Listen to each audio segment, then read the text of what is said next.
ഈ കുടുംബത്തെ സംബന്ധിച്ചോളം എന്താ പറയുക, ആരും ആരുടെ അടിമയൊന്നുമല്ല. ഇപ്പൊ ശിഷ്യന്മാര് യേശുവിന്റെ കൂടെ 3 വർഷക്കാലം നടന്നു. യേശു അവരെ പഠിപ്പിച്ചു, സ്നേഹത്തിന്റെ ഭാഷ അവരെ പഠിപ്പിച്ചു, സ്നേഹത്തിന്റെ പ്രവൃത്തികൾ അവർക്ക് കാണിച്ചു കൊടുത്തു. പക്ഷേ അതിൽ ഒരാൾ പോലും യേശുവിന്റെ അടിമയായിരിക്കില്ല. യേശു അവരോട് പറഞ്ഞത്, തന്നെ തന്നെ ശുശ്രൂഷിക്കപ്പെടാനായിട്ട് ആഗ്രഹിക്കുന്നവൻ മറ്റുള്ളവർക്ക് ശുശ്രൂഷകനാണ്. ഇതാണ് യേശു പഠിപ്പിച്ചത്. അപ്പൊ ഈ കഴിഞ്ഞ ദിവസം ഞാനൊരു പാട്ട്, യേശുവിന്റെ ഒരു അഭിഷേകമുള്ള ഒരു പാട്ട് സോഷ്യൽ മീഡിയയിൽ പാടിയിട്ടപ്പോൾ അതിന്റെ കമന്റ് ബോക്സിൽ ഒരു വ്യക്തി എഴുതി, ഈ യേശുവിനെ ചങ്കാണേ അമൃതാണ് എന്നൊക്കെ പറഞ്ഞ് വിശേഷിപ്പിക്കുന്ന ആ വരികളിലൂടെ പോയപ്പോൾ അയാൾ അതിന്റെ അടിയിൽ എഴുതി, അമൃത് അത് ശിവനാണ് അമൃത് ഉണ്ടാക്കിയത്, പാലാഴി കടഞ്ഞെടുത്ത് അമൃത് ഉണ്ടാക്കിയത് ശിവനാണ്. അപ്പൊ യേശുവിനെ കുറിച്ച് പറയുമ്പോൾ എന്തിനാണ് അമൃതം എന്ന് പറയുന്നത്? പ്രിയപ്പെട്ടവരെ, സ്നേഹം കടഞ്ഞെടുത്ത് അതിൽ നിന്ന് സ്നേഹാമൃത് കണ്ടെത്തിയവനാണ് യേശു ക്രിസ്തു.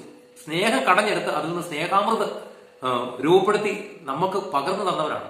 ഇന്നലെ ഞാൻ ദിവ്യകാരുണ്യത്തെ കുറിച്ച് ഒക്കെ പറയുകയുണ്ടായി. ഈ കുടുംബജീവിതത്തെ കുറിച്ച് പറയുമ്പോൾ ഒരു പോയിന്റും കൂടെ അതിൽ ഞാൻ എടുത്ത് വെക്കാനായിട്ട് ആഗ്രഹിക്കുക. ഇപ്പൊ നമ്മുടെ +2 പഠിച്ച ഒരു പെൺകുട്ടീനെ, ഒരു മോളെ അല്ലെങ്കിൽ ഒരു മോനെ നമ്മൾ വിദേശത്തേക്ക് അയക്കുക. അവനവിടെ അവന്റെ കൂടെ പഠിക്കുന്നവരുണ്ട്, നമുക്ക് അവനുമായിട്ട് ഫോണിൽ കൂടെ കാണുന്നതല്ലാതെ ഒരു ഇതുമില്ല.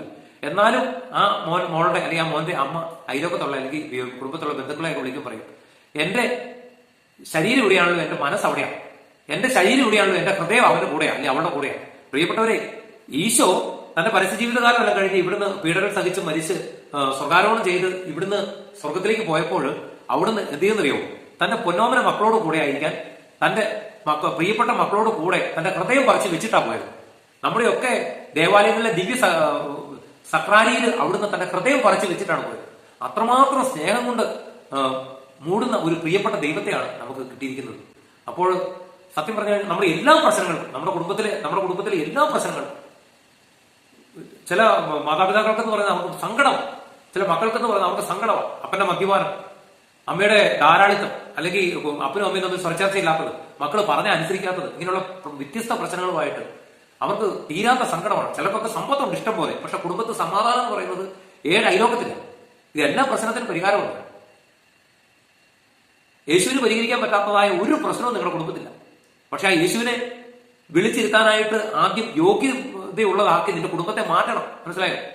ആ യേശു കടന്നു വരാനായിട്ട് ഒരു യോഗ്യതയുള്ള ഒരു കുടുംബമായിട്ട് ആദ്യം നിന്റെ കുടുംബത്തെ ഒരുക്കണം. അപ്പൊ നിന്റെ ഇടവകയിലെ വികാരിയച്ഛൻ വീട് വെഞ്ചരിക്കാനായിട്ട് വരുന്ന അറിയിപ്പ് കിട്ടിക്കഴിഞ്ഞാൽ ആദ്യം എന്ത് ചെയ്യും?